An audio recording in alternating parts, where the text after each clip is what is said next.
YouTube. My name is Elizabeth. Welcome or welcome back to my channel, Book as in Books. This is a first video, an introduction video to a series of videos where I will rank Jane Austen's novels. Now, we all know that Jane Austen has 6 main novels. They are in the order I have them in my hands: Sense and Sensibility at the bottom, Emma, Northanger Abbey, Mansfield Park, Pride and Prejudice, and Persuasion. So I will not include Lady Susan in my ranking, even though I have read it.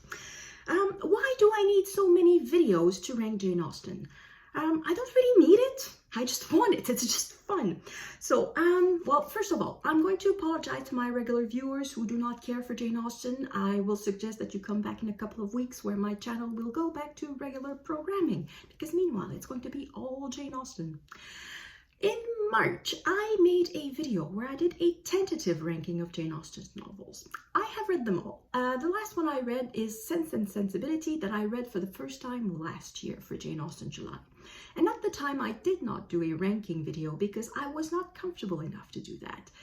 3 of the novels I had read 15 or 20 years earlier, and I barely remembered them. So I didn't feel comfortable ranking the novels because I would rank not really the novels, but my memory of the novels, which is not quite the same thing. So in March, I embarked on a rereading of some of Jane Austen's novels. So I did a tentative ranking. I will leave a video, the link to the video in the description box below. And I started to reread. So I reread Emma in March, and then I reread Pride and Prejudice, not Pride and Prejudice. I reread Mansfield Park in April, and then I reread Northanger Abbey. No, I think it's the opposite. I read Northanger Abbey in April, and then in May I read Mansfield Park. And then I read Persuasion in June, just for the fun of it. And while I was rereading, I was thinking, how am I going to rank them?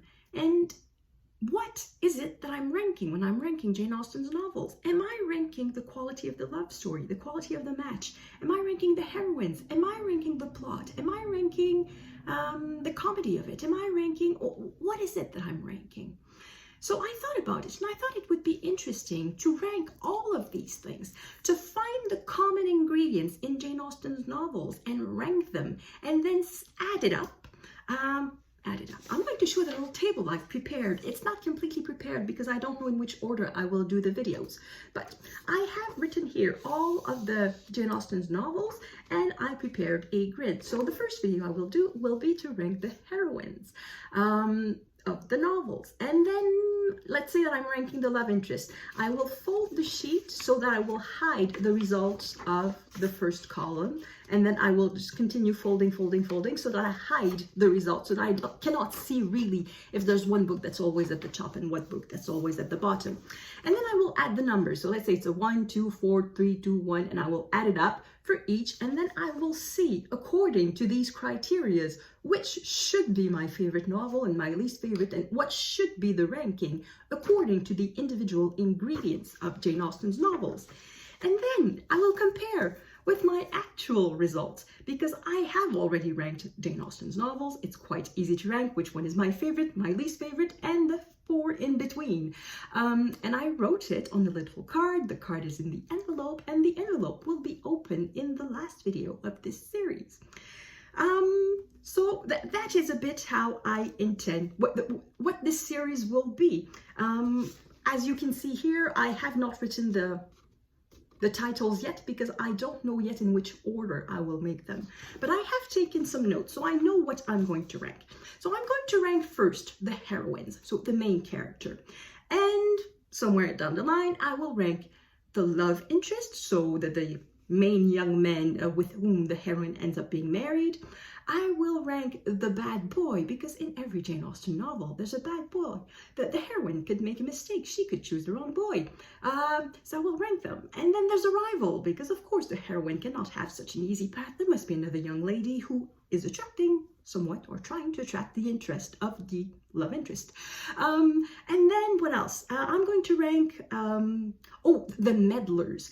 There's always somebody who comes in the way. It's generally a married woman, and she's out of the marriage game, but somehow she loves to meddle, and she's an obstacle to our heroine's happiness. So I'm going to rank that. I'm going to rank the plot.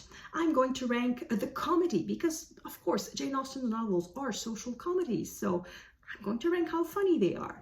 And what is the last thing? Oh, the family dynamics, because of course there's a lot of that in Jane Austen. She explores the relations between brothers and sisters and half-brothers and step-brothers and in-laws and parents and all of that. So that's super interesting too. So what did I say? So I think that is it. I think I've named them all. So that's 8 things. 1, 2, 8 8 things that I'm going to rank, and at the end I will add it up. So this will be the series of videos. I want to mention that these rankings are strictly subjective. Well, strictly, I may include sometime an objective element to it, that chances are if I didn't like it, there's a good chance you will not like it, but it's not a ranking according to literary merit. It is strictly subjective. So it's what I like and what I don't like, and that's that. So I don't pretend that it's a scientific ranking, and I don't pretend it's going to yield to absolute result. And in fact, I think it could be fun if in the comments you would leave your own ranking of that particular element of Jane Austen's novels. And I have to warn that the videos will be full of spoilers. I will assume you have read the book, so I will not go on to explain who is Mr. Darcy, who is Mr. Wickham, who is Caroline Bingley. I will assume you know all of these characters and you know how they interact. And if you don't, I will assume that you don't really care about it. And yes, it will be full of spoilers, particularly for some videos. For the first one, well, the second one, because this is the first one. So for the heroine video, I will not really include a lot of spoilers, but for the bad boy video, I will have to say what makes them bad boys. So I will have to include a lot of spoilers. So, yeah, that's all I have to say as an introduction to this series of videos. Oh, yes, the other thing. The thing is, I have not ranked them. All of these elements, I have taken some notes, but I have not made the ranking yet. I do not know the results before filming. So what I'm going to do is, before filming each video, let's be honest here, I'm just going to press stop and then start a new video in like 2 minutes. But before I do that, I'm just going to look at my notes and decide of the ranking just before I start reading, just before I start filming. And I will just reorganize the books, and then that will be my ranking. And then I will write them on the sheet of paper, and then I will show you the results. And that's how it's going to work. So thank you. See you in the next video that I will post at the same time as this way. So I hope you're going to enjoy this. I hope I'm going to enjoy this. I think I will. I know I will. It's fun to read Jane Austen. So see you in the next video.